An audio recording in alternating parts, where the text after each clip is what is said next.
Good morning, everyone. Hope you're well. First weekend live stream for 2023. Had one early in the week. I don't think many people expected it, but anyway, back with the regular weekend stream. Hello to all the usual suspects. And yeah, save your questions to after my intro on today's subject, and then feel free to pop a, if you're here live, to pop a few, if you, let me start again. If you would like to ask me a question after my introduction to sort of today's topic, if you're here live, place 3 yellow circles before your question so I know it's directed to me. Otherwise, at any time, if you feel like asking me a question, I'll answer any super chat. So, yeah, I posed a question for today's stream. What is the one question you could ask a girl on a date that would tell you a lot about her? I've mentioned this once or twice, and I think I've made a video here or there touching on the subject, or maybe even one video related entirely to this topic. Because people on their best behavior, people are very careful not to say the wrong thing. People are very careful not to talk about certain subjects, so they keep editing themselves. They're in interview mode. And I would always say that the best thing to do is not be in interview mode. Just be as much yourself as you can, for better or worse. Because at the end of the day, somebody is going to like you or they're not. If you're over-presenting and you're presenting such a polished version of yourself, remember, first impressions really stick. I would also say don't underplay who you are. I used to, although it's not such a bad tactic, I've mentioned before how I used to turn up to dates when I was living with my parents in my early 20s. And my father had 2 cars, his regular family car, which was just a normal middle-class Ford sedan. And he also had this beat-up old van, which I really loved. It was a lot of fun, but it looked terrible. But it was a really fun, it was my favorite car anyway. It had a lot of character. And I would always turn up into this, I would always turn up to dates. I do need coffee. I haven't had my coffee. I would always turn up to dates. Ooh, is my sound dropping out? Sean C says, your sound is dropping out. Really? Is anyone else experiencing this as well? Let me know. It might just be on Sean's end.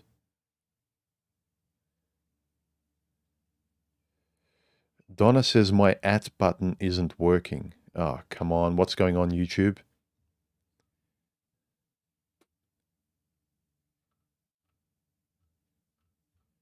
Right. Okay. Anyway, I'll keep going unless everyone is telling me that I'm having a problem with my sound or @ Let me see, Donna, unless YouTube is reset and they've taken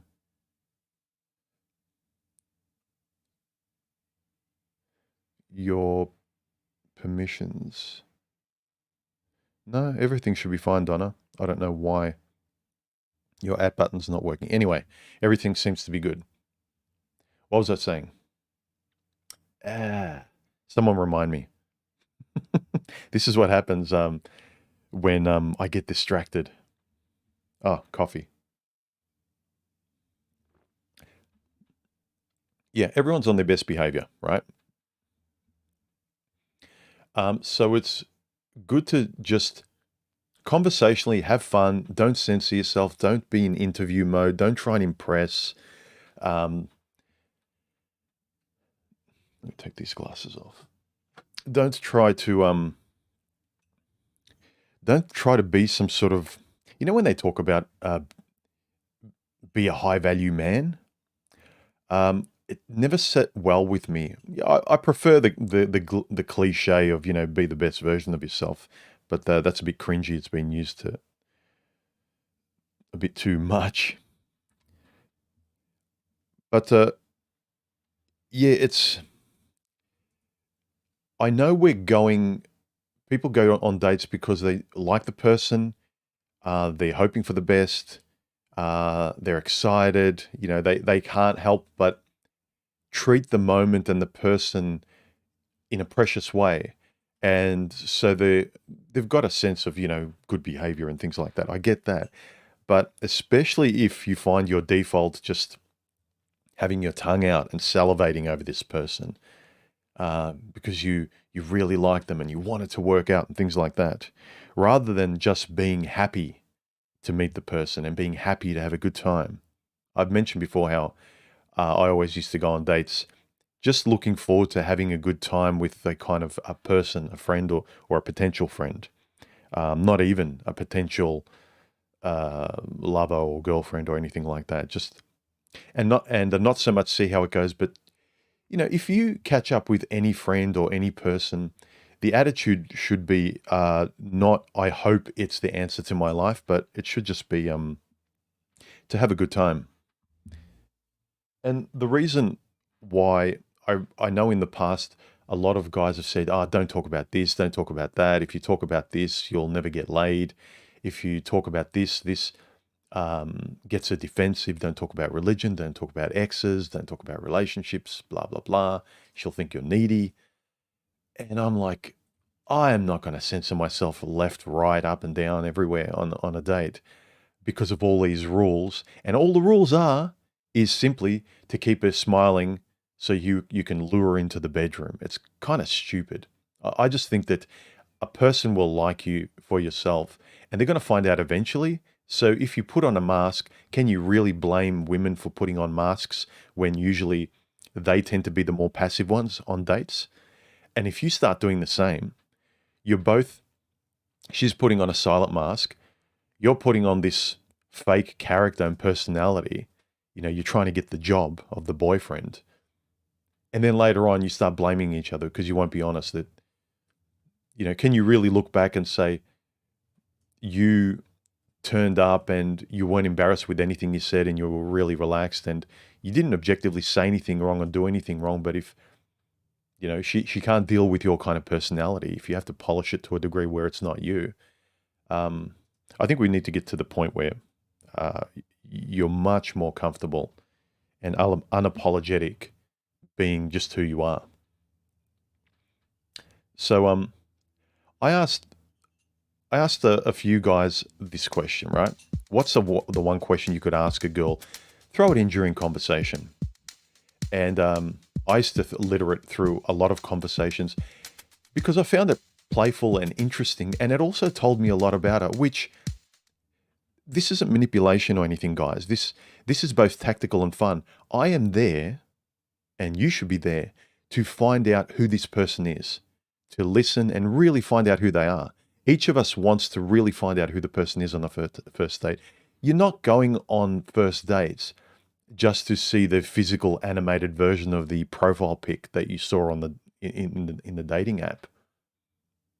You wanted to see more than your imagination verified as a physical person on a date.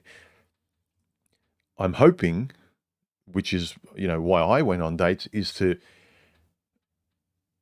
find out everything I can, get under the skin of this person, and likewise with them. Ask me any question you want. And we all know what's an inappropriate question, but it seems like any real personal, meaningful question on a date about your values, who you are, how you see men and women, what kind of person you are in relationships, what you haven't been able to be, what you really hope to be, just all those things, those are really great to find out. Then you get a picture of the person beyond just how they look and whether or not they're faking their personality just to impress you. So I would say, yes, it could be described as tactical, or you're not being genuine. You're kind of interrogating the person. Yeah, you could describe it that way, but it's the sole reason you go on a date, I'd hope, is to find everything out you can. And the more you find out that's positive and plugs into your compatibility with this person, then it's like, yes, yes, yes, it's great. You know why you want to go on a second date. Don't you want to know why? So anyway, for the naysayers who say you can't talk about this or you can't talk about that, Um, yeah, I think it's BS. I think you should be able to talk about anything that's important, especially say you're a person that doesn't want to waste their time. Say you're highly religious. You need them to be religious and be into the exact important pillars you need before a relationship even gets going because you don't want to waste your time anymore. You want to start a family. You want to go in this direction in life and you're tired of keeping your mouth shut and hoping that she's magically going to be on the same path and you never discussed it later once you're committed and your families and friends have met and you're exclusive. And then you find out, yeah, she's not. She's like every other girl that's sort of a cookie cutter Kim Kardashian lemming. They look hot and they're good for 15 minutes to 45 minutes in the bedroom and that's about it. And then you have to find, other ways to spend your time and you spend a lot of time apart. So yeah, just be honest that way. So I think those kind of questions, those psychological peeling of the onion questions, I think they're really important and I welcome them to myself. I don't see them as manipulation. I see them as really interesting questions. And look, someone who's compatible with me won't see them as intrusive. They will find them really interesting and happy that a guy finally wants to talk personally. These are personal questions. All the PUA stuff and all the bullet pointed things you should and shouldn't say, it's completely impersonal and it goes completely against why you want to be on a date. She just wants to experience you and you want to experience her. You don't want to experience a formalized girl and she doesn't want to experience a formalized man. David P says, actually, this is funny. Turned it into a 4-hour date. Oh, that was in the response to this. At least ask her what medication she's on. And then David said this.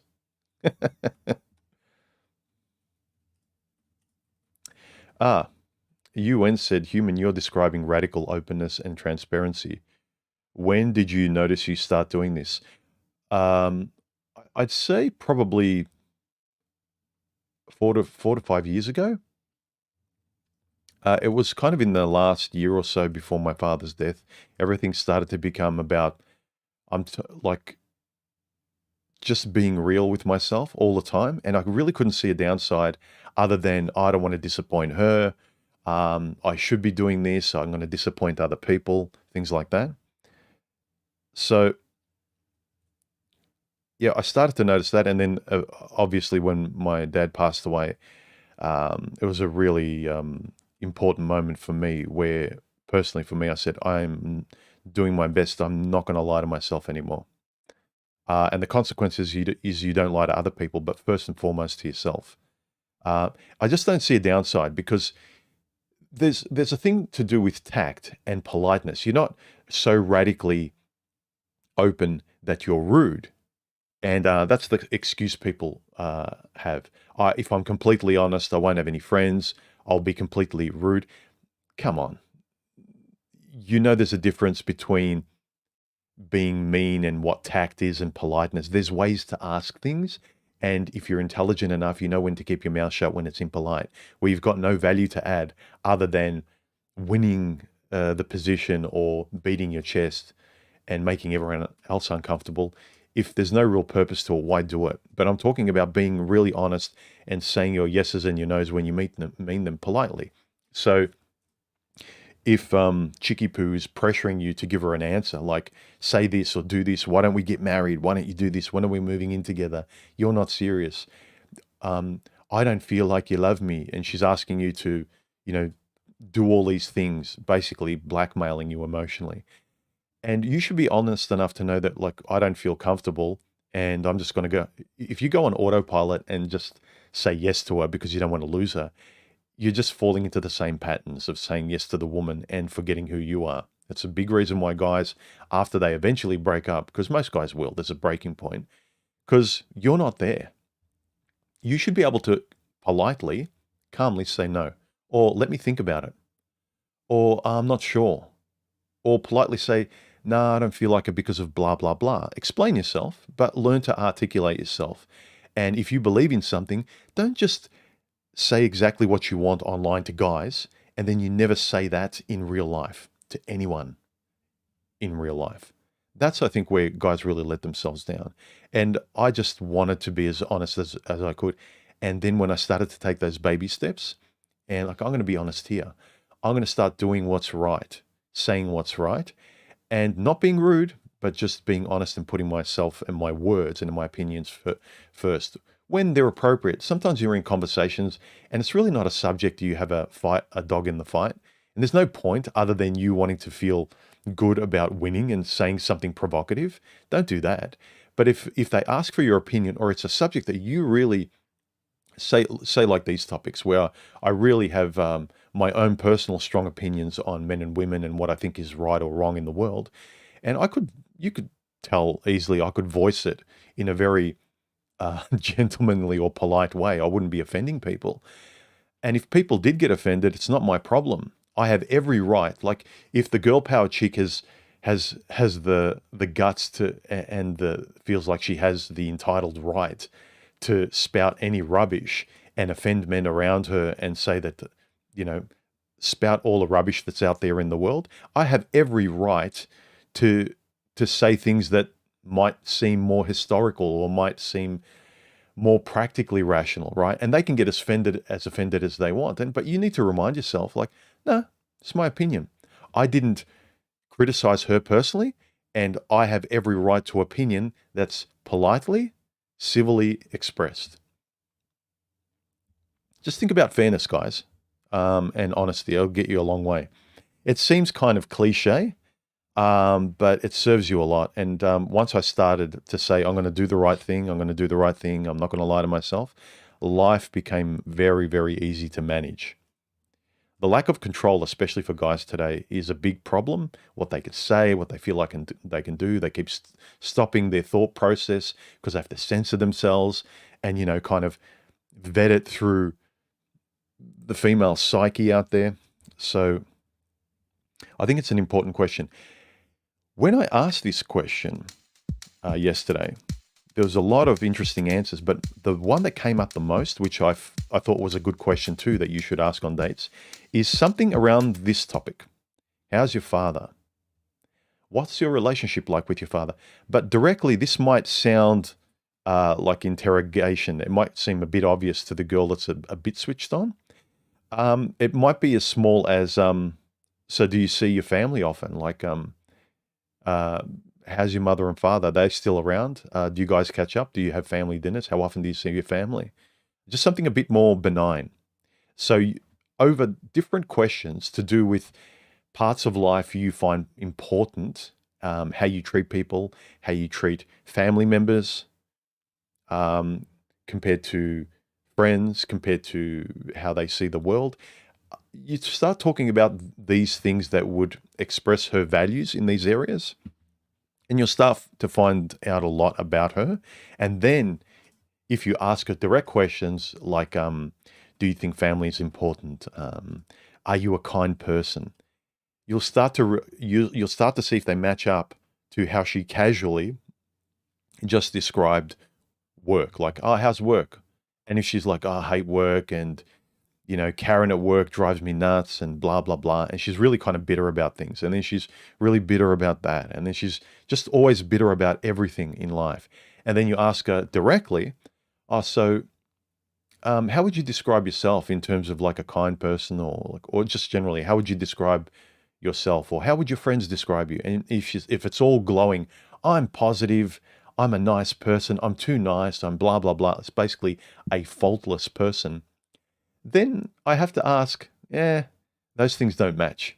You are selling yourself to me, or you're naively telling telling me who you would like to be, because you just can't reach that summit. Like, that's a good value. You're describing a good person, and you want to be that person, but you're never there. You're not really telling me who you are, honestly. So some of these questions where you can connect the dots will really tell you about the person, because unfortunately, people's actions tell you much more of their truth than what they say, and especially on the first dates. So that kind of question, like how's your father, your relationship with your family, they're very important things to say.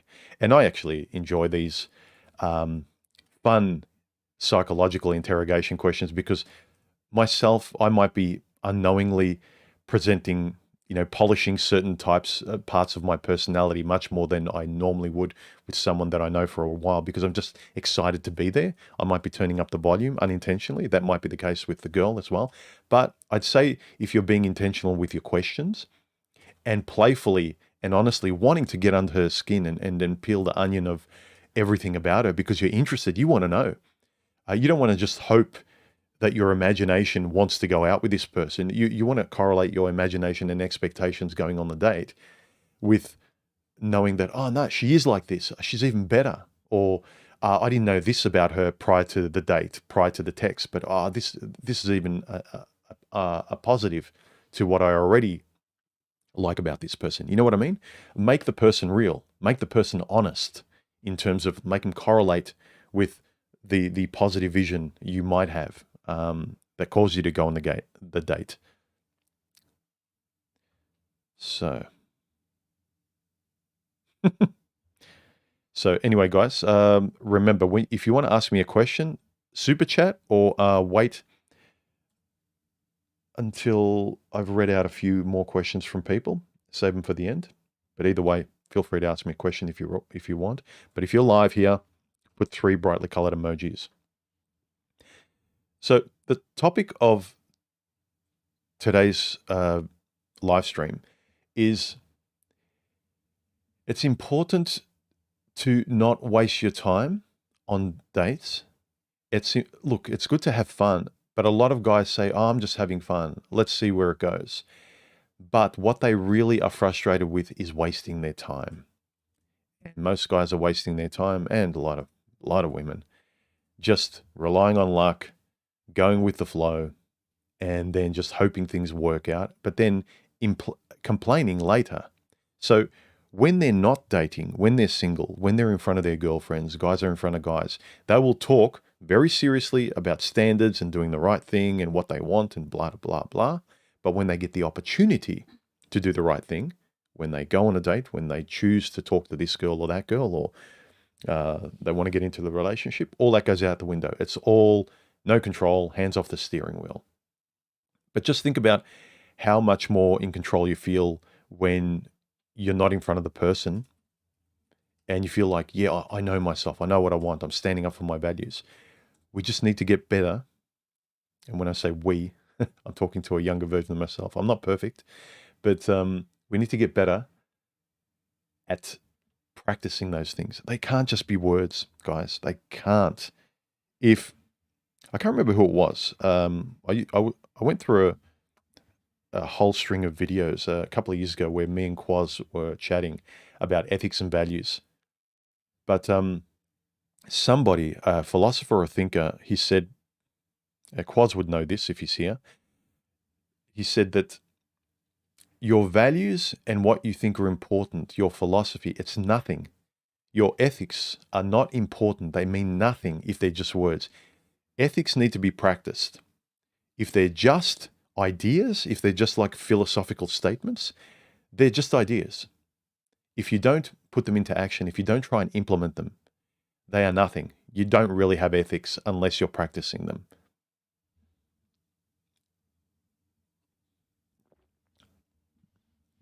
Remember, guys, you want to ask me a question during the stream, super chat, and I'll definitely see it. Or put 3 brightly colored emojis before your question. Okay, cool. We just got a super chat. I'll read that one. Luciano, how are you, man? He said, let's see. He said, human, would asking her during a first date how she views the average man be a good question to go on about given today's political charged social environment? Going into politics, I always say make it personal. You're going on a date to make it personal. Don't start talking about stuff out there. It's as bad as talking about dinner or the world or, global warming or whatever you want, right? Rather than asking her about stuff out there, ask her personal questions. So it's really good because you want to find out about her. So I would reframe the question as something like, what what have you been tied with guys you've gone out with? So you and I are single. Uh, so it's not so much why you single, that's cliche, but what are you tired of with guys on dates? Like, what are you looking for? Um, just something like that. Make it personal rather than kind of distancing the personal part on a date. Because the more personal you can make it, even if it doesn't work out, if it's personal, it starts to go badly because you're realizing you're not a match. That's good too. It might not feel good, but if you kind of just say, "Oh, what do you think about men?" or "What do you think about feminism?" or "What do you think about this?" You can excuse it and say, "Well, okay, well, I like her," but you want to know her attitude. You know, so I would make it more personal and not as political. Not because it doesn't say a lot, because you're distancing yourself. Ask her questions that would reveal the answer to this question anyway. You don't want to ask her a question in terms of how would you answer it as a girl power chick. It would be, how would you answer it? And just see if the girl power chick comes out in her answer. Do you know what I mean? Can you see the distinction? Thanks for the super chat, Luciano. I appreciate it.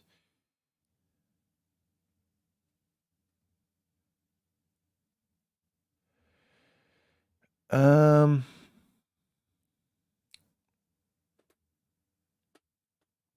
Here's a question by Jordan. He asked me, you asked, have you changed in the last 5 years? How about you, human? For good or for bad? Is there a case for not changing much? I'd like to think I have. Well, at the start of the stream, I pretty much answered the question. In the last 5 years, you know, after my last breakup, just tired of doing it the same way. I've always been adjusting, but I really cranked out. Like, it's almost like I jumped out of a plane with a parachute. I just decided to do what I knew was right. And also, when my father passed away, it was like just a clarity. It was like, that's it, done. Lock the other door behind me. So I'm always adjusting and improving, but the old ways, they're just kind of like, they feel like touching a sticky doorknob. Um, Luciano said, related to his last one, he said, that's fine, but I still think it isn't a bad question to ask given feminism infiltration of the modern heterosexual dating scene. It is. Look, again, man, Luciano, like I said before, ask whatever you want because this is who you are, right? I'm just saying, first impressions. I know that I never did this, right? But I had the sort of manosphere protective, I was on alert mode on dates without actually expressly asking these kind of political questions or world questions. I'll find out about her views in the world after I find out who she is, but then I'll know pretty much, I can guess what her answers and her connections to politics in the world are.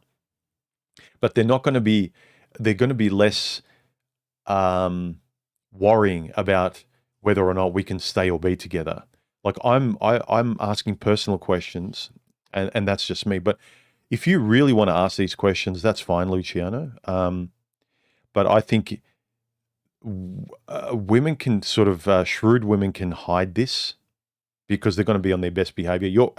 If you're talking about feminism and politics and stuff, um, they're going to still answer in the best way. But if you just casually talk to them about their opinion on X, Y, and Z about life, how they conduct themselves, in your last relationship, um, what didn't you like about how your ex was? Like, did he talk to you in a certain way? Like, what did you appreciate? What didn't you like? What was lacking? What have you always wanted from a guy? But then what do you get sick of guys expecting from you? When you're serious, does a guy ask a lot from you or does he expect you to be too traditional, or just make it more personal? I just find even in my YouTube videos, a lot of the political questions, like what do you think of the left or right, or did you see what Ben Shapiro said about this person and politics, and um, I'm much I'm much more of a personal focused a personal focused person like Jordan Peterson might be much more than a politically focused person, like a lot of the more popular channels. It's just because of what I'm more interested in.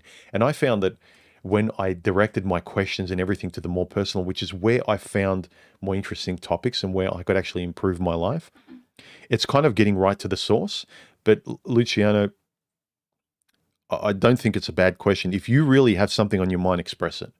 You can ask her questions like the one you want to ask her, like this one, as long as you have a smile on your face and you're having fun. But if you've got a serious look on your face and you're interrogating and it's very cold, like an interview, um, think about it this way: if you flipped it around and a woman was asking you about sort of, you know,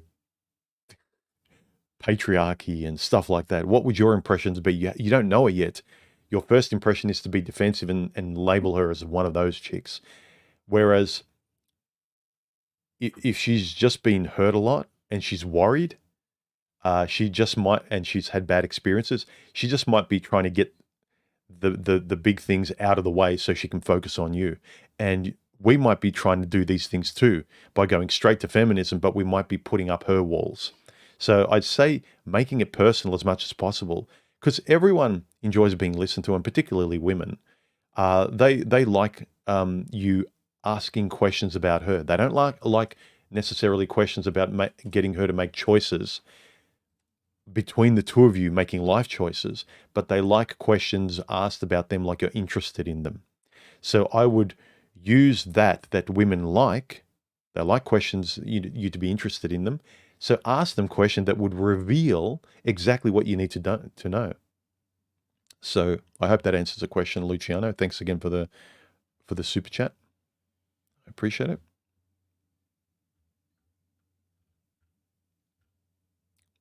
Happy New Year to all the guys. Rocket, how are you, man? Last night was talking with Karu and Boffin. We were saying we haven't seen you for a while, but I told them I see you here on the streams from time to time.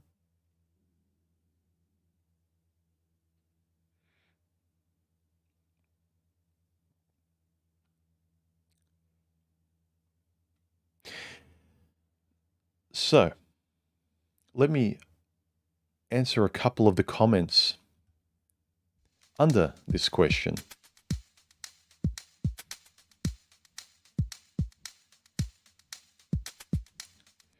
Some of the notable comments were,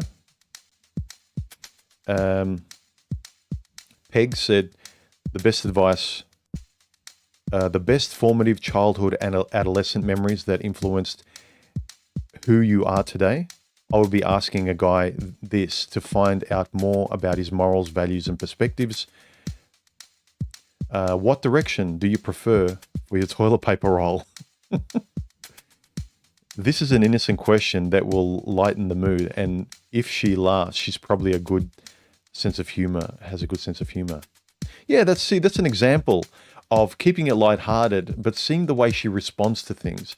If she's very rigid about something that should be sort of like playful, that says a lot about her defensiveness. That can she laugh at herself? Is she too tightly wound? These are important things to honestly pay attention to, because people can lie because they want to get the job. They want to go on a date. They're anticipating. They want it to work out.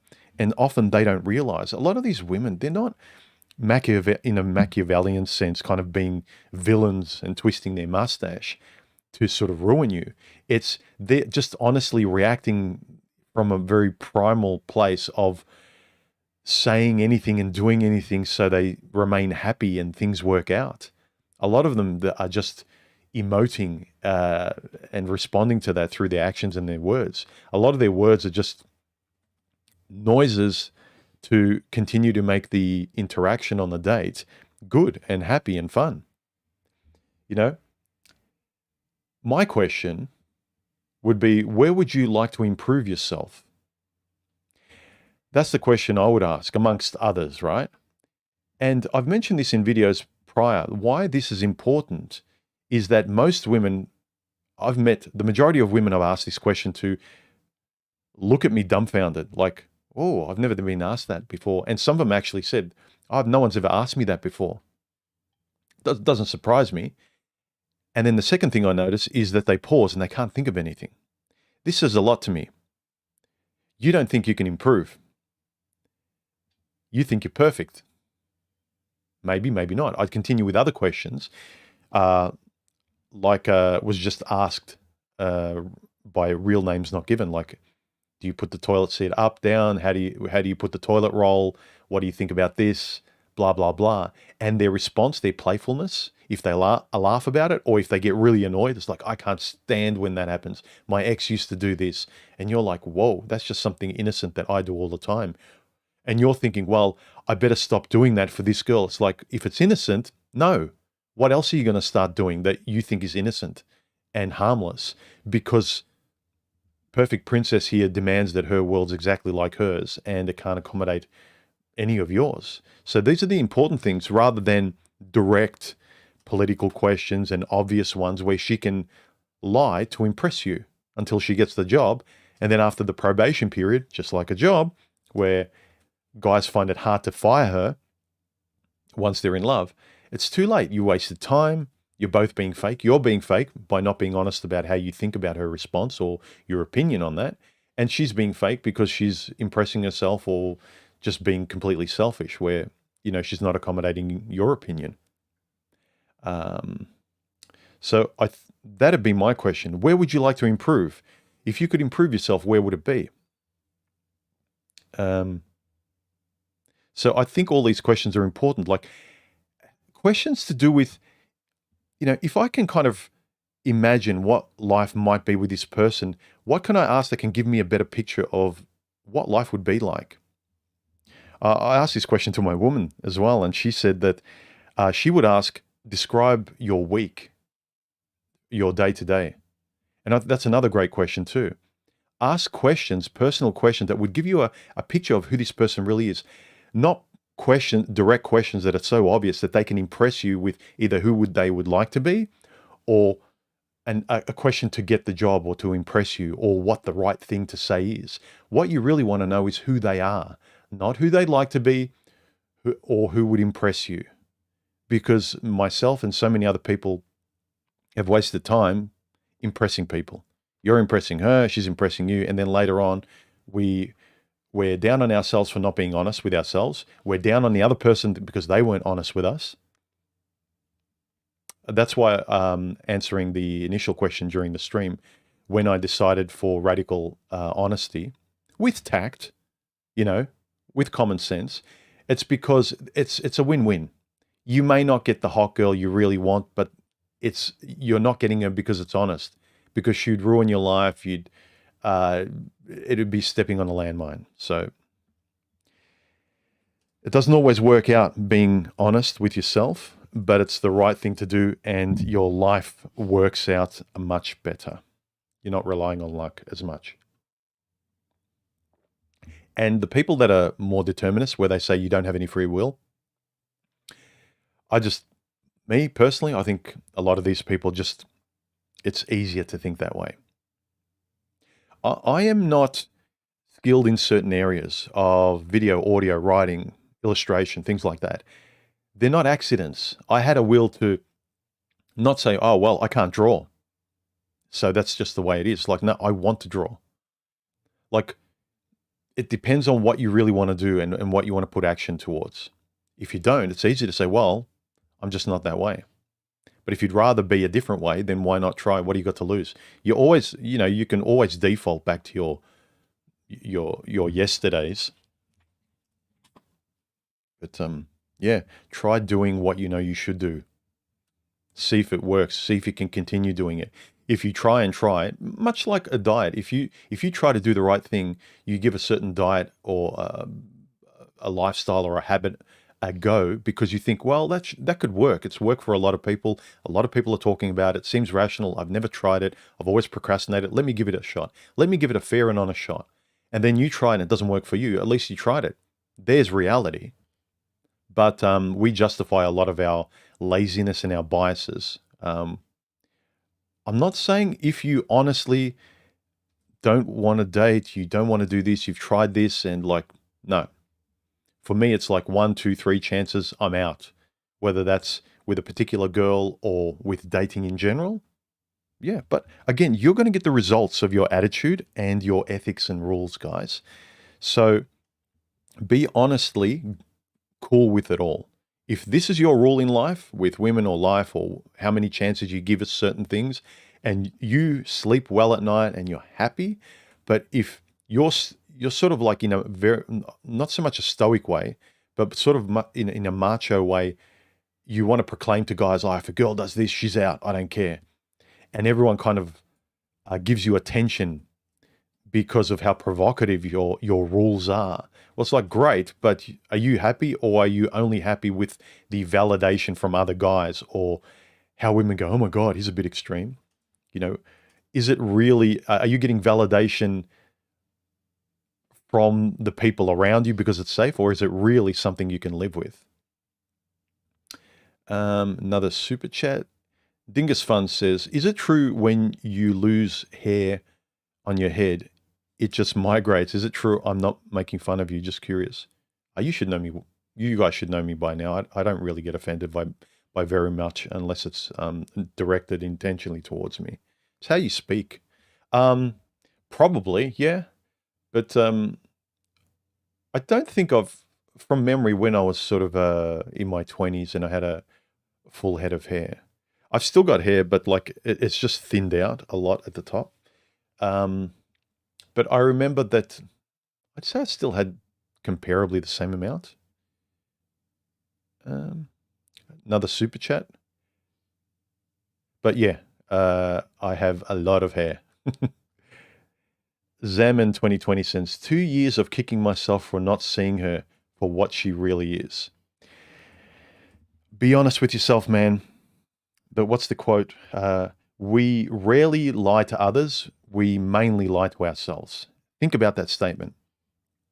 We lie to ourselves where we don't trust the red flags or the odd feeling we feel around girls, and we just ignore it. We said, it's just butterflies. I'm nervous. I really like her. Really? Or did you notice something she said or how she acted that really didn't sit well with you, but you're thinking, I'm just overthinking things. Be as radically honest as you can to yourself when you're single, and don't stop. Keep it consistent when you're with someone else, because really the person that matches for you should be the external expression of what you usually have in here. So the conversations I have in here, what I let out in my podcast, YouTube videos and things like that, it should be a similar thing that I let out and try and relate to with this person. So the relationship I have in my head with you guys, what I write about, how I see the world, should be the same relationship I have with my potential partner or my girlfriend or wife, or the person that's compatible with you. You don't want to compartmentalize that. And same at work. Fair enough, you have to go to your job and do your job and maybe wear a suit if that's the dress code, but you should modify your personality.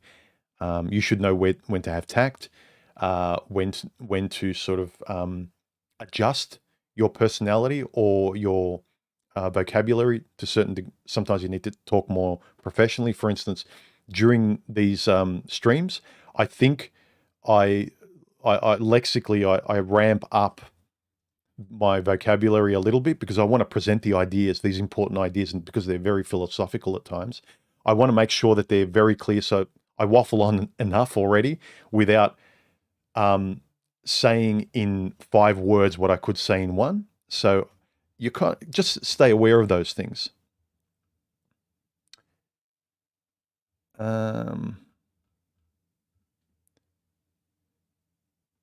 Wickman, thank you very much for the super chat. I really appreciate it.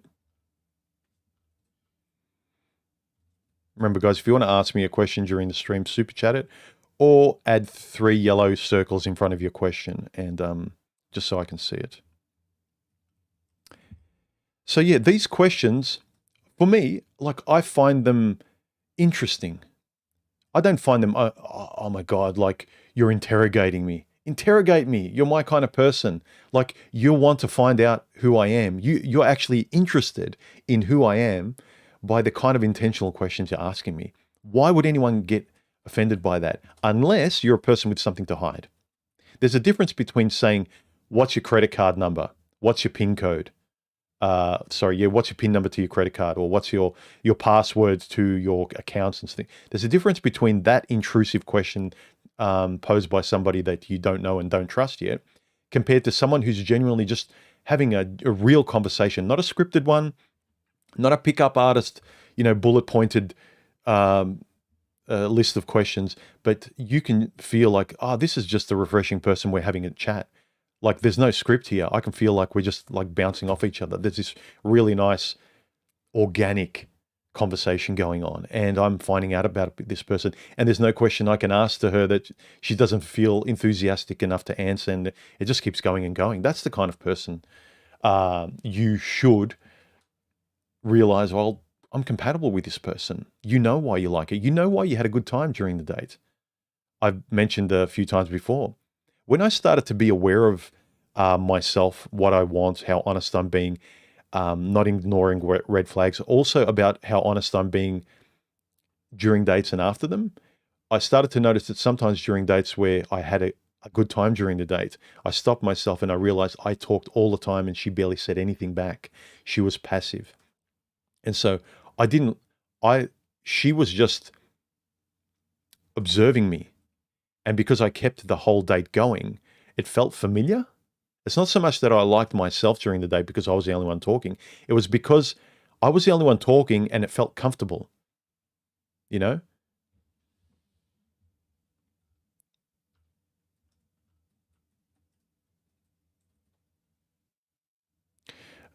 Dingus Fun says, always trust your gut, gentlemen. It will save you. Yes, I've said it recently because it's become more and more apparent that with all the censorship, with guys having to watch what they say because they'll lose their jobs, they'll lose their family, they just can't have an opinion unless it's a woman's opinion today. More precisely, a politically correct girl power woman's opinion.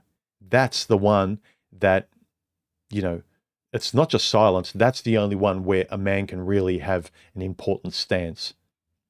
So trust your gut. And so with all of this censorship and guys growing up with single mothers and told men are awful, they're to blame for history, that's why we're treating you badly, you've got to pay women back for all the mistreatment for thousands of years, you've got to pay for your grandfather's, great-great-grandfather's mistakes of, perceived reparations to sort of whatever, right?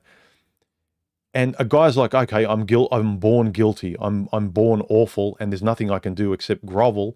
And maybe at best, I can get along in this life with women and maybe have a girlfriend because, if I keep apologizing, I'm allowed to be near and around women as long as I'm apologetic. Apologetic for what? And so you're demoralized as a guy because you can't trust what you know to be true through your empirical experience. So no matter how many girlfriends treat you the same way, no matter how many women think you're guilty and you haven't even done anything, you go through life conditioned by meeting every date by being apologetic, groveling, and saying yes to everything she wants. Your voice doesn't exist. And so you don't exist. So you don't trust your gut. Your red flag inside you is going like, and you have to keep ignoring it. Otherwise, you're invisible. So the challenge, as far as I can see it today, is guys really trusting their gut because it's fair and logical. If take the situation of Princess Away or What the World Wants, right?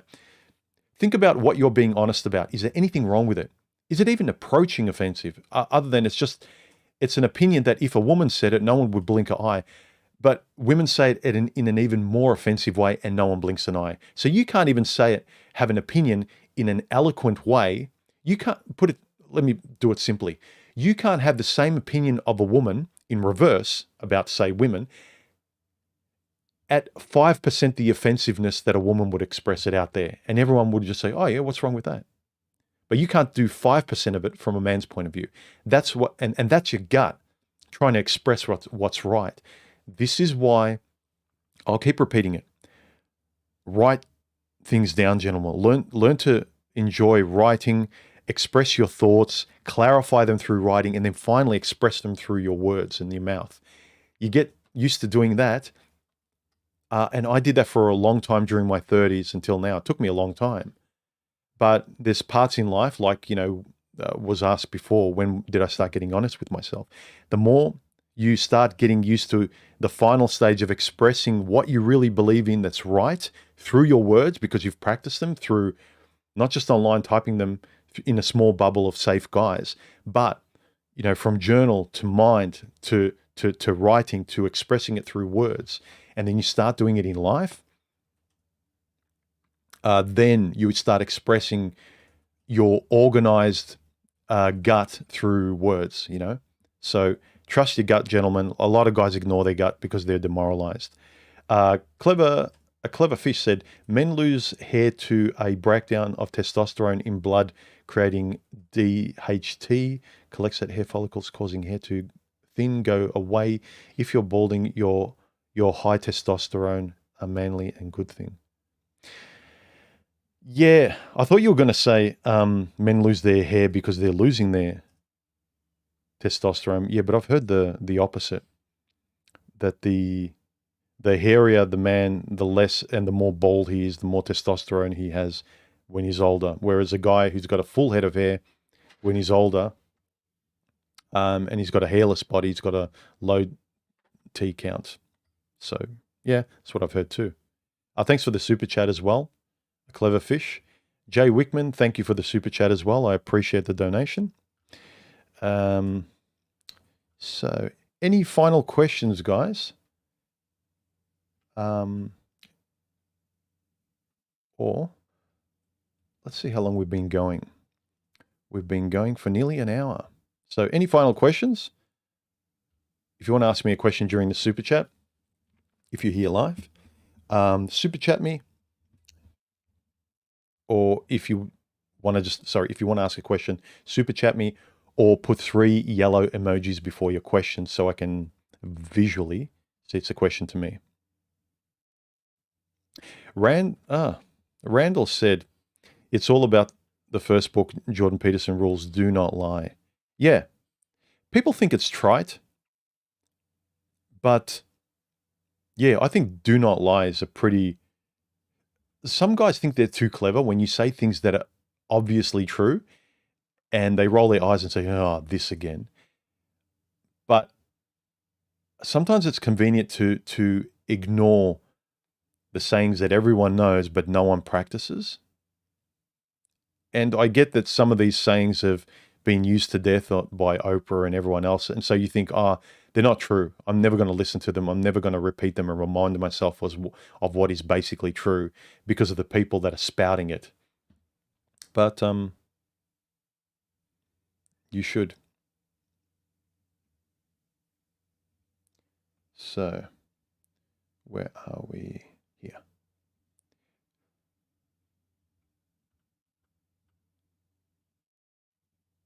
Yeah, Ewan says, trust your gut. If your gut is to be trusted, if you grew up in an abusive home, you might not interpret red flags as red flags. Interesting. If this has happened to you, seek help to learn. This is true.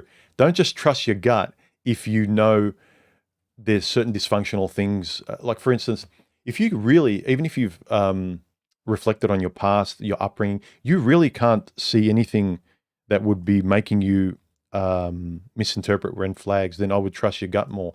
But if you know you've had a terrible upbringing, your mum didn't treat you right, your father was absent, whatever it might be, right? If you know there were dysfunctional parts with your parents, and it probably would have affected you in certain ways, or if your mother didn't give you enough affection or gave you too much, or gave you something or didn't give you something that you know you shouldn't or shouldn't have had in certain quantities, then be aware when you react to certain things, the red flags you see in dates on women, are they related to the dysfunction that you did or didn't receive from childhood, the upbringing? So that's an important one. Well put, UN.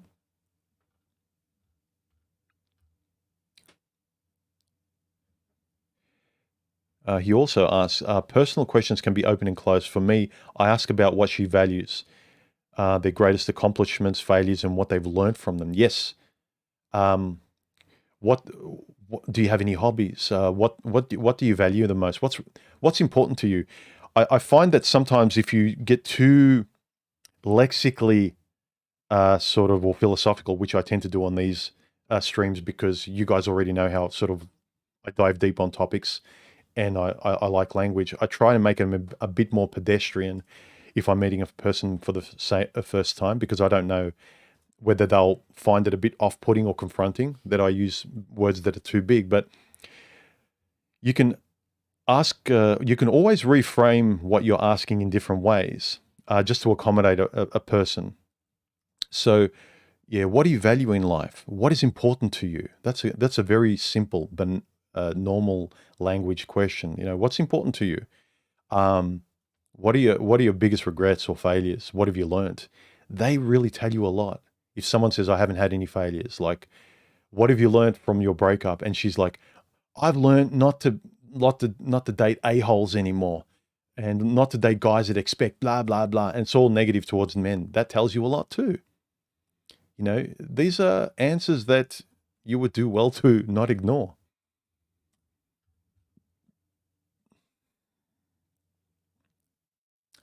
Jordan says, have you ever wasted an extended period of time in your life, whether or not you paid attention to it? And at the time, yes, definitely, definitely. Huge periods I've not wasted, but I just spun my wheels in safety and I was just on autopilot. I relived the same years. You know, what's the saying? You relive the same Thursday, 365 days, and you call it a life. I've done that for years. Um, I've done it with women.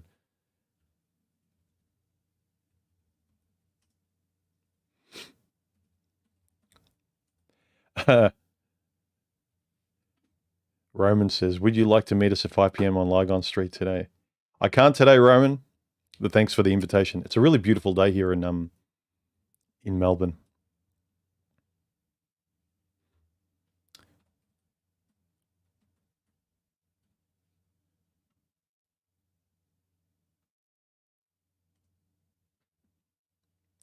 Yeah, I'm not sure about this question.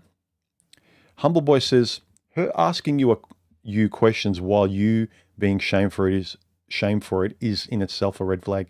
Depends. If it's a benign question, you might have issues that you need to address. It's the same as if I ask her a question that I feel is like not intrusive, but I just want to know something personal about her, and everything I ask that's personal, she finds as a red flag in her head. That's not good too. So if she's asking you questions that objectively, there's nothing wrong with it, but I feel like it's offensive, it might be something you have an issue with.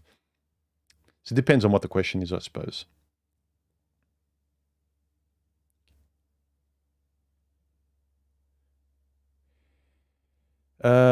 Kia ora human, he's New Zealander. Can you give a few examples of what you consider huge red flags in terms of answering or asking questions on a date? Yeah. Like just listen to the language in the manosphere. Some guys I listen to, they're just kind of like defensive manosphere parrots. I might as well, it's like a tape recorder. Paul Proteus used to laughingly joke about women's first questions on a date saying, what do you do? What do you do? And men know what that means. It's like she just wants to know how much money I make, my position status, whether or not I could provide money and provide her with stuff and pay for dinners. She's not interested in me. She's interested in financial. But it's the same with women as well. The more you take this stuff seriously and the more you find it interesting, like human behavior and stuff between men and women, and why can't I get it right? I'm an intelligent guy. I know a lot about this stuff, but when I go on dates, I'm on autopilot. Change the way you speak and be more honest and things like that. So I'll give you an example. I remember I was on a date once and she was very, when you kind of, again, trusting your instinct, you go on a date and she's kind of very jittery. And part of your first reaction is, okay, let's be objective. Maybe she's nervous. But then it wasn't. Because when you looked at her, like she was acting normal, but the longer I sat with her, there was just these nervous vibes around her. And then when you start paying attention to her, words. She had a lot to be ashamed about. The longer I talked about her, she wasn't proud of herself. And there was a lot of girl power lingo, words and phrases that would come out. And similarly in the manosphere, there's a lot of phrases like, there's hypergamy and like, there's a lot of stuff that's really isolated. It's not common jargon or not common enough, but it's kind of really in those pockets.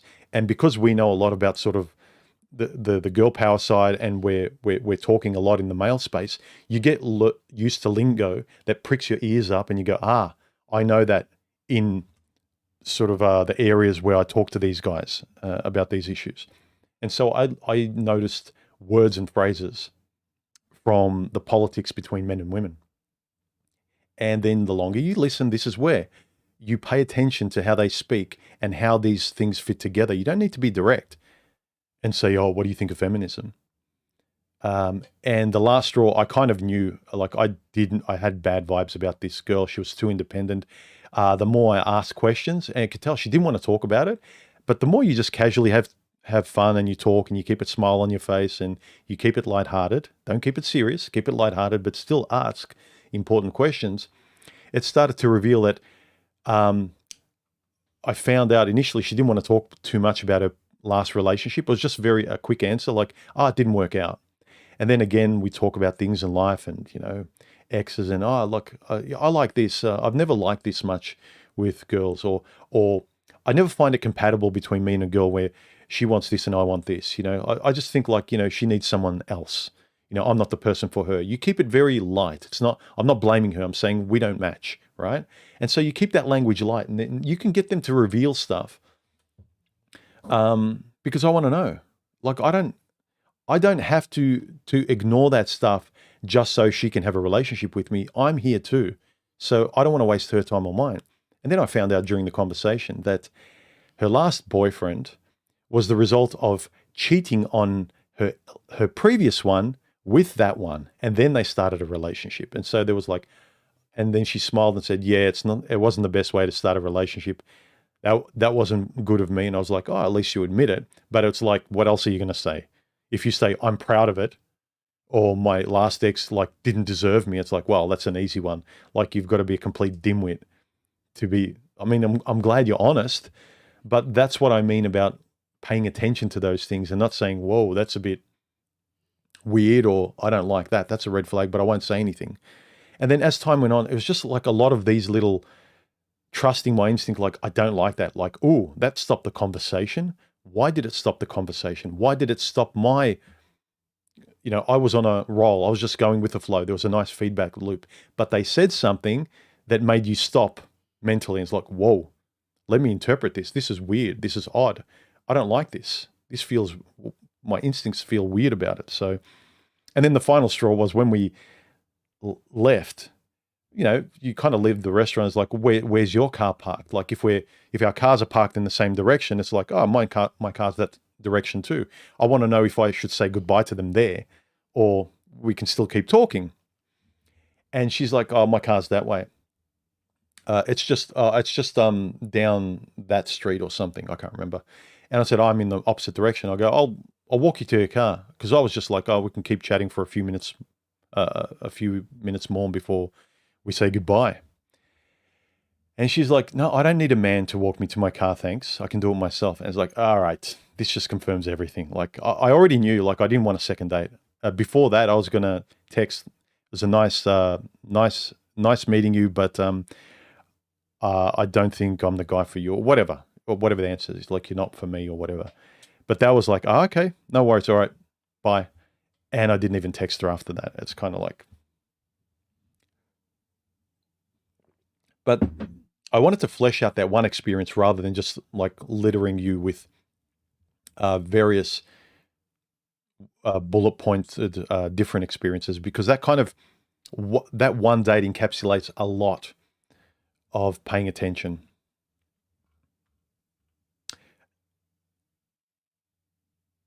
Wickman says, what is your advice for dating young women? How should the dynamic differ from dating someone closer to your own age? I would say don't change who you are. Stop adjusting who you are depending on young women, old women, anyone. If you just stay in your mode and you go on dates in your mode, the guy you are with your friends and your family, it doesn't matter. The variable doesn't matter. You shouldn't be adjusting yourself for anyone. And not in a way where, she should stay in my frame and I'm the man and blah, blah, blah. It's like, no, just relax, enjoy yourself and just be you. I don't think you should change the strategy, because you might be changing the strategy because you want to date someone just for their age, which I think is a pretty silly barometer. Unless, like, say you're married to like an awful person for 20 years and now you're in, your 60s. And I mean, it might be hard for you, unless you're rich, to get someone really young because you wanted a family and you could never bring yourself to have a family with this person. I don't know what your situation is, but just generally, I wouldn't adjust myself for young or old or anybody. Any last questions, guys? Let's wrap the stream up.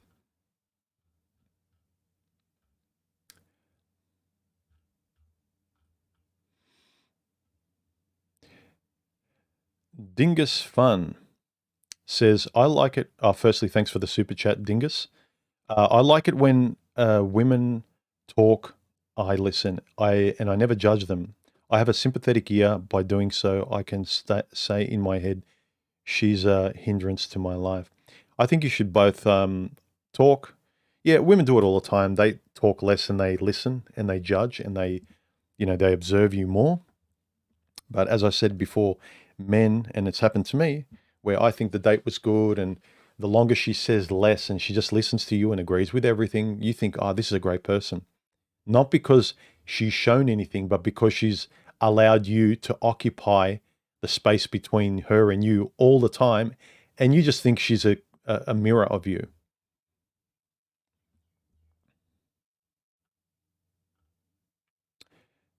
Donna Hannaford says, read the Book of Numbers by Aaron Clarey. A few people have mentioned that to me. I might take a look.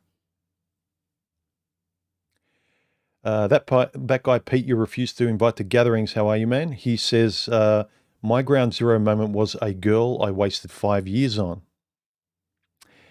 How poignant that I picked the number 5 years. I just plucked it out of a hat. I just thought it was a nice number. After that, I started seeking answers. I couldn't take the repeated failure. Yeah. See, this is the thing. Say in your life, with the relationship you have with yourself, right? You can keep failing, and sometimes we just get comfortable with just trying to do the same thing and looking for different results. But then you get to a point where you go, I'm tired of it.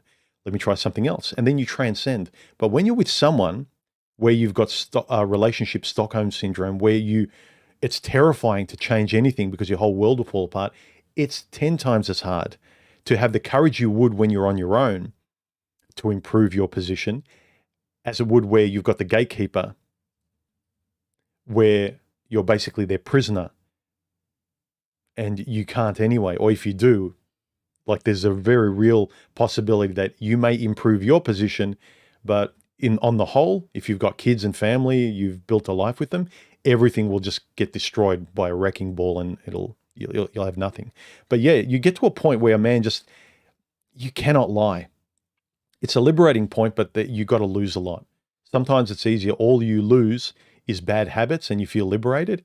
But then sometimes you lose a lot. There's a lot of pain, but you're liberated with the clarity of a lot on your shoulders that you never have to have. You sleep better. It's a small period of pain time, but then, the world is your oyster after that, realistically speaking, depending on your age and abilities.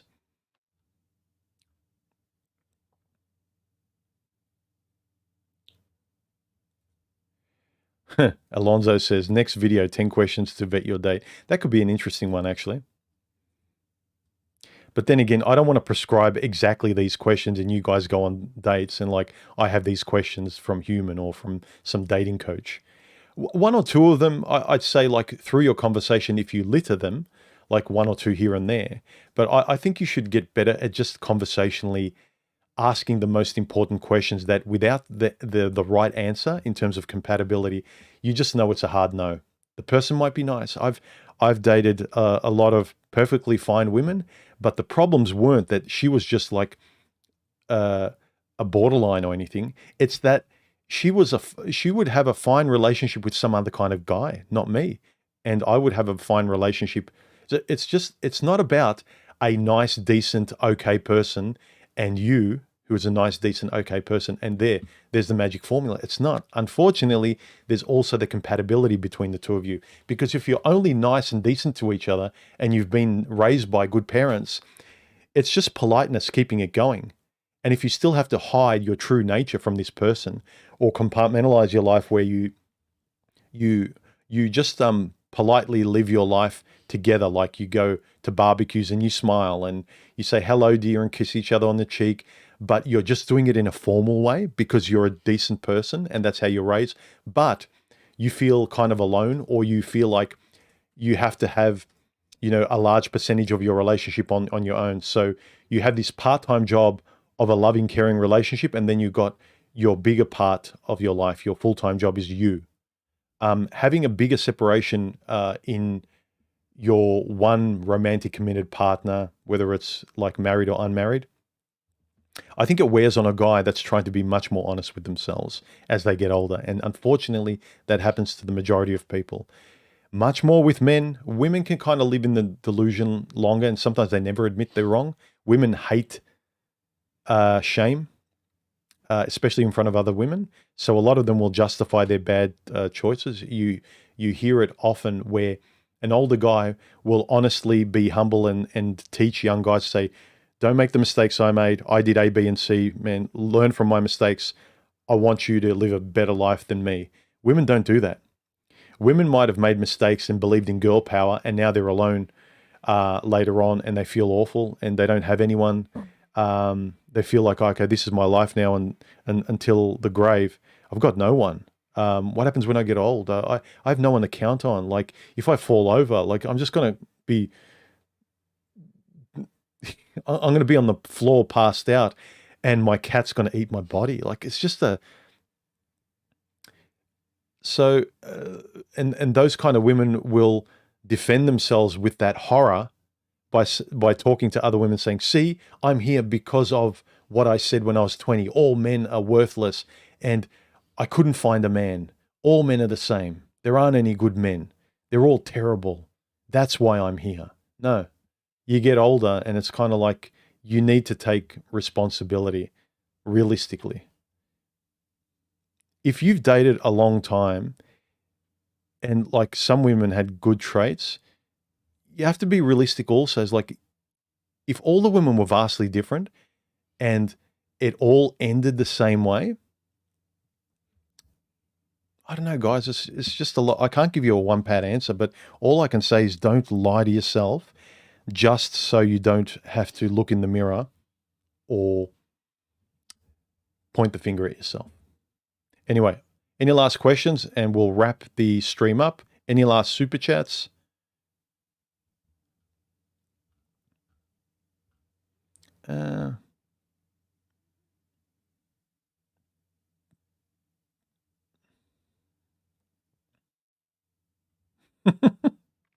When she told me on the first date she unknowingly slept with her male cousin twice removed, I ended that after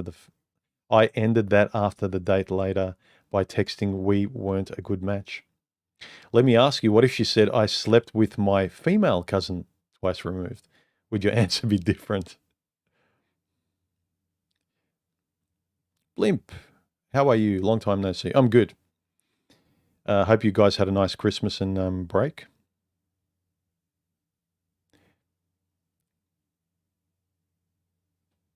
Crummy BCR. That book is solid. I'm assuming you're talking about Aaron Clary's life. August Lyon, my last relationship was 10 years, 10 wasted years. I wish I had learned the lesson earlier. I think out of most of you guys who are regular, me and August Lyon seem to have very, very similar experiences and views and reflections on things. So pretty much I zero in on August Lyon's avatar because it feels like I'm going to read something about what I went through or how I think. So if you want to ask me a question during this stream, if you're here live, 3 brightly colored circles, or super chat me.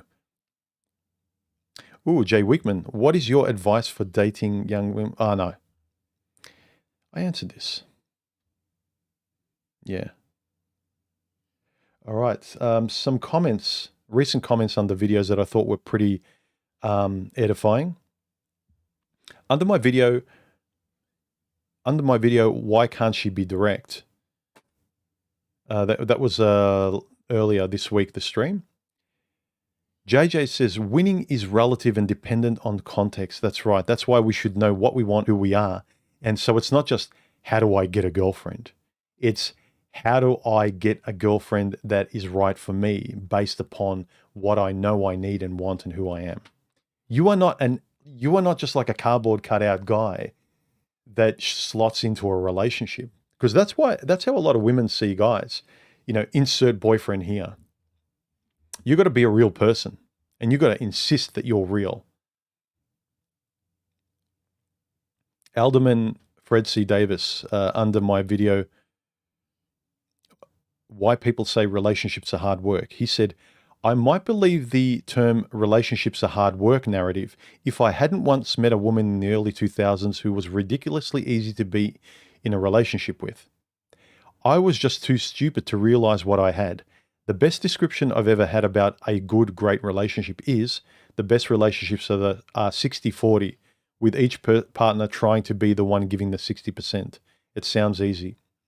Yeah, and being self-aware enough, whether you believe the 60-40, but being self enough to know that you're enjoying always wanting to give and talk and share, and you never feel any pushback. You never feel any shame coming back. No matter what you say and how you express yourself, you're always forward-leaning and forward-expressing with this person, and you feel she's open and doing the same. That's what you want. It doesn't necessarily need to be percentage, although you can term it that way for whatever works for you. But how easy is the relationship? How easy is it in moments where you disagree or you're trying to get back to a baseline of sort of normal understanding again? Because it's normal that you'll get topics where you misinterpret each other or you maybe agree to disagree. But how well can you converse, and how easy is it, especially through tricky moments, because it's never going to be a person thinking exactly the way you're thinking and reading your mind.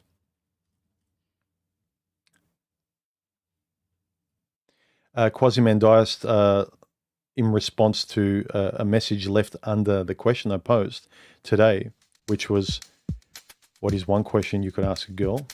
Oh no, actually it was related to, I think, have you changed in the last 5 years? So it was related to this video.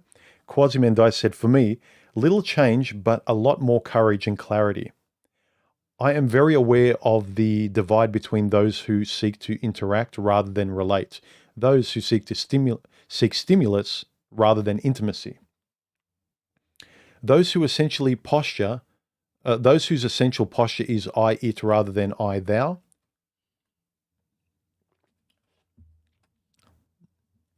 I waste no more of my precious time on those with no ability for connection. This distinction becomes more obvious, terrifying, and poignant, in fact, all the time. Connection is everything. Yep, 100%. Connection is everything between you and like your pastimes. Does it fit? Are you just kind of cycling through the patterns of an 18-year-old you and you're in your 40s or 50s? Are you still pumping your fist as a girl, like girl power, because it really made you feel alive when you were a teenager or in your early 20s? And it's the only way you can feel alive. Otherwise, you need to face yourself and sort of accept both the season of life you're in and also that you're not 18 or 20 anymore. But yeah, connection's everything, man. It's interesting that you said, Quaz, you've changed not that much, but you've developed a lot more courage and clarity. I would agree with that. I think I've always been the same person. I've just developed the courage to speak more, better, express myself, not apologize, not hide inside. I used to spend most of my time in here and less of my time with the ability to speak out there. So while I'd be dating, I wouldn't actually be present in my conversation relating to people out there. I would be here. I find myself less in my head, Like I'm very, very rarely in my head anymore.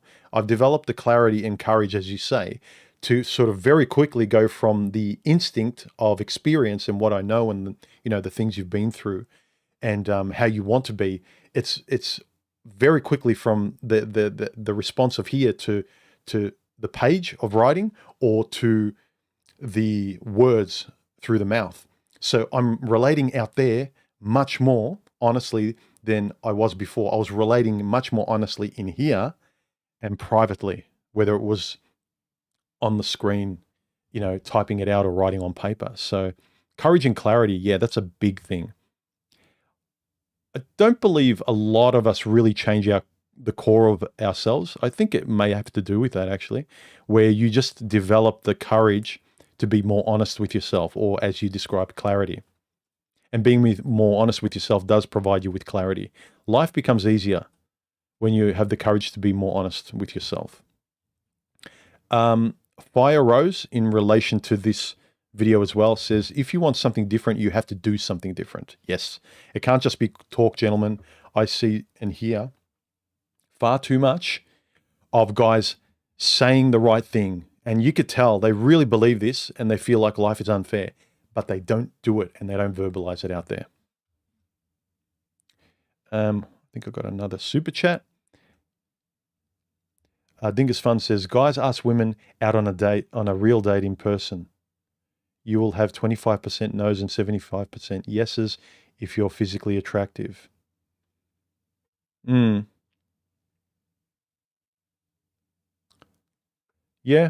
Yeah, the physical side is very, very big.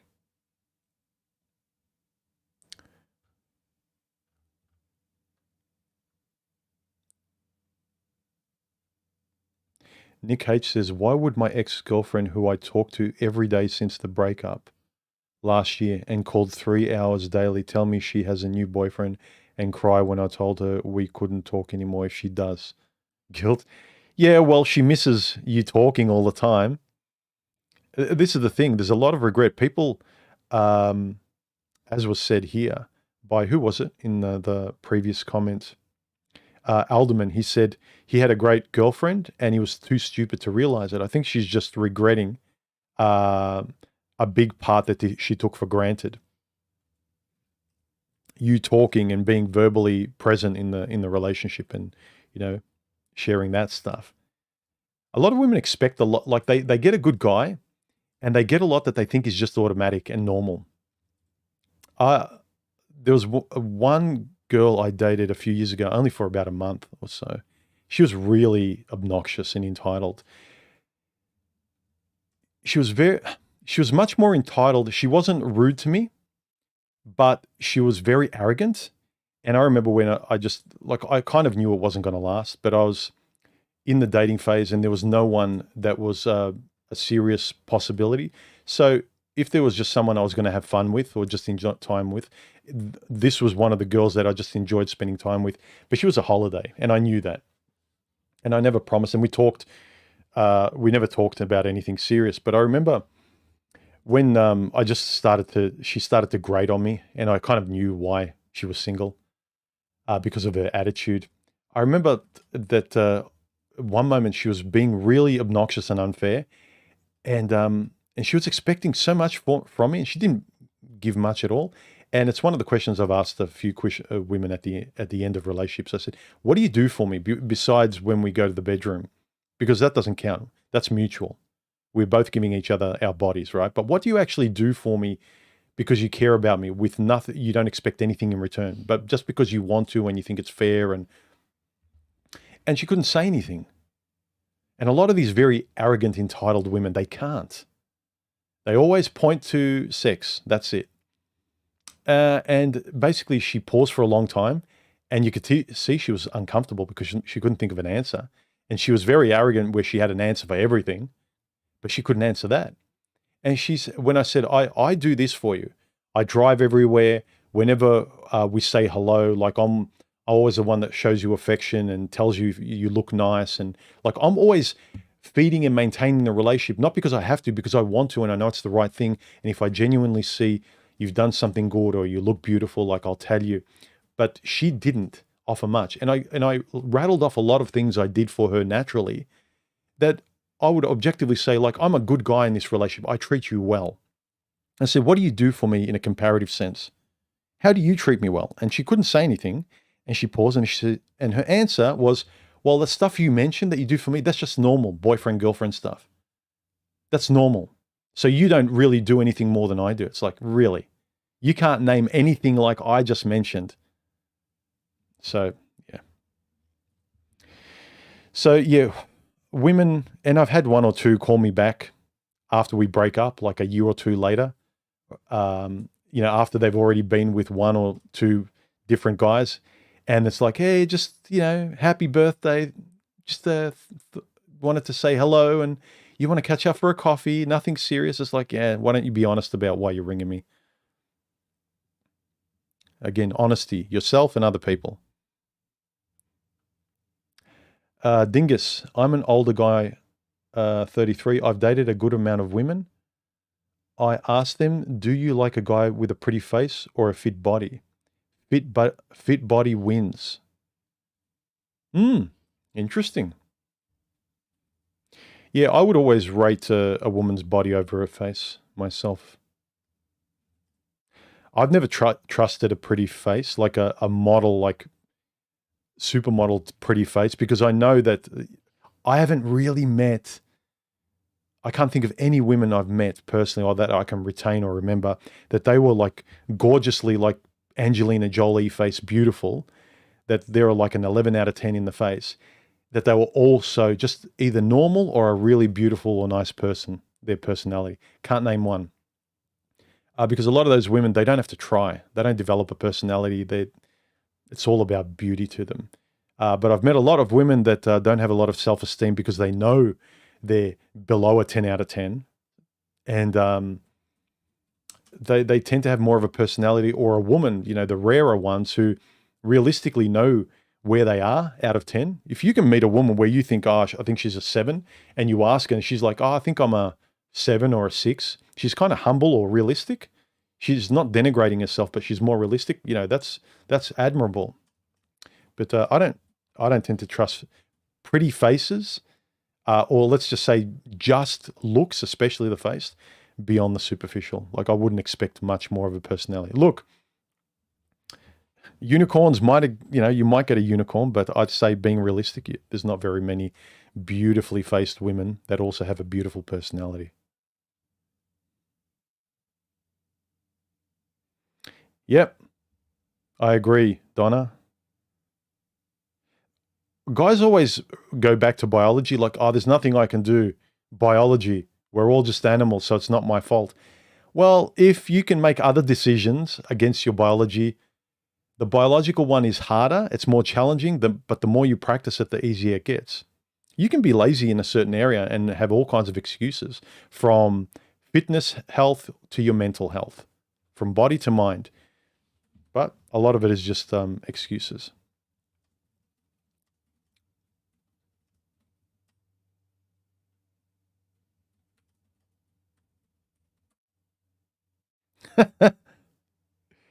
Roman says, Sebastian, and August on a dinner date.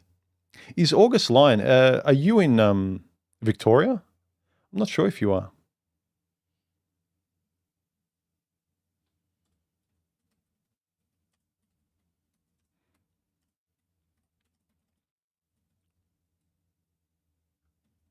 All right, guys, any last questions? Let's wrap it up. Any last super chats? I'm going to end the stream in a couple of minutes. I'll just go through some more comments under the last videos, these ones, that stood out for me.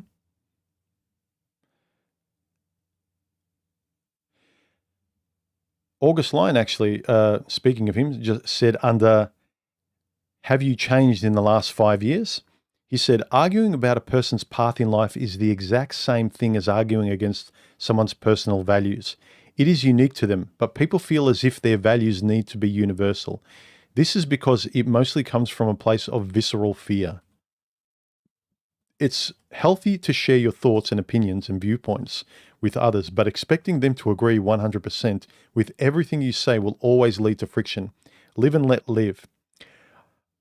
I agree. We need to, though, if it's about asking questions on dates, that's different. But have you changed in the last 5 years? Um, yeah, the arguments we have online about like, you're wrong because I'm in this position in life now. The inability for guys to have a mature live and let live conversation is really kind of baffling to me. And I'd say it's the reason I have very few people I talk to one-on-one. One, because they can't use their own words and experience and voice. They just keep repeating manosphere quotes and memes. And two, is they really can't have a sense of fairness of, I'm me and you are you. They can't see both them and the other person. It's all about this concrete version of the rules that they have. Quasimandias says about the video, I think it was the stream I did earlier in the week where I posed the question, why can't she be direct? Quas said, quality people only want one thing, connection. Fish in that pool with the skills required and you will find the great share of problems solved. Otherwise, hang with the gold-digging meat hammer set. I was thinking about making a video, a very short one, or a stream about just one question. Like, I really agree that the older I get, I really agree with, I'm on the same page with Quaz about this. All these guys complain about all women being the same, right? And think about the website Plenty of Fish. You're all fishing. It's like everyone's fishing in the ocean and saying all women are the same. Instead of knowing what you want and where to fish and saying, I'm going to fish inland in this pool or in this stream. So yeah, there's a lot of women in this ocean, but do you want them? Do you want the predictable things you catch in the ocean? Or do you know what you want and who you are? So I agree with that. Fish in the same big pool or fish in the more narrow, specific pool where you're not going to have the quantity. The quality will be there, but it's going to be harder and it's not as frequent and there's no guarantee that you're going to get anything. But at least you're going to be sitting in a more comfortable place fishing, whether or not you catch anything. So any last super chats or comments in the stream, guys? And we'll call it a day. Let's see.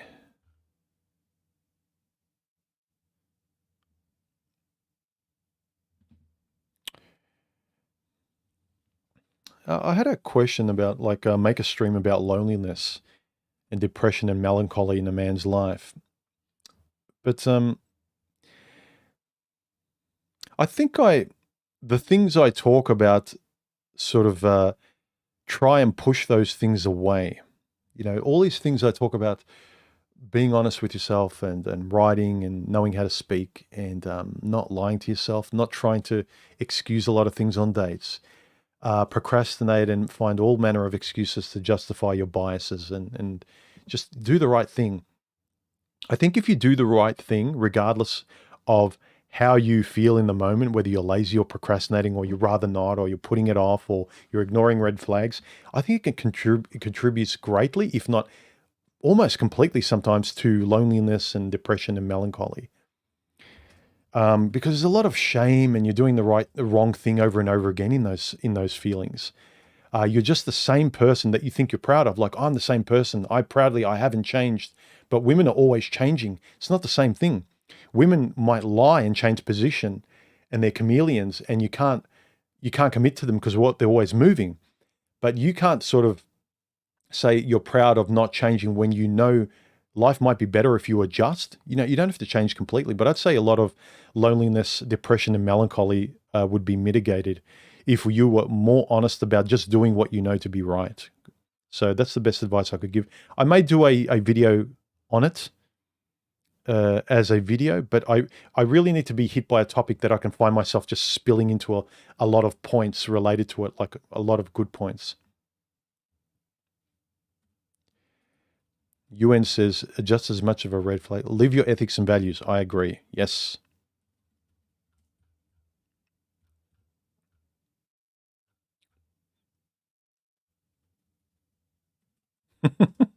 All right, guys.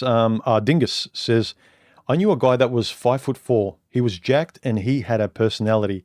He had more action than I did. I'm 5'12". Yeah, I'm nearly 6'2", right? And I've seen guys who were out of shape, you know, 5'4" as well, 5'5", full of self-confidence. It's like, man, good for you. I don't have your level. It's like, sometimes we can be, some guys are, you might say, delusionally confident, but look at the results they get in life.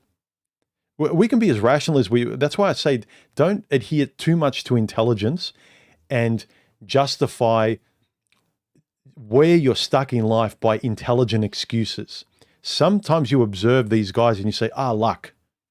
Well, they're delusional. They might be continually and consistently successful in every area of life or with women or whatever. And there's no reason they should be. There's no reason why this should get, this short, out of shape, frumpy guy should. But you're lying to yourself if you don't just sit and admit why. It's his personality. It's his attitude. It's him not talking about girl power politics all the time. Him thinking like, oh, well, that's women. But yeah, he's just, his confidence comes from somewhere. And how our ability to be honest enough to assess a guy like that and be really real about this is why he's successful. He provides more effort in this area. His attitude, really, like realistic or not. That's why I said, if you've got two choices, adopt this attitude or the other one, and both of them on average are just as reasonable to do, and a more positive attitude will give you more probabilistic results that you want. Be more positive. Why? Well, because it's easier to do nothing and be zero. Because adopting a more positive attitude will kind of almost necessitate you acting more, as in like doing something. But yeah, like you can't just say that these people who are successful in life, money, women, relationships, and like they deal with loss better. They're more confident in approaching people. They're happier in their life.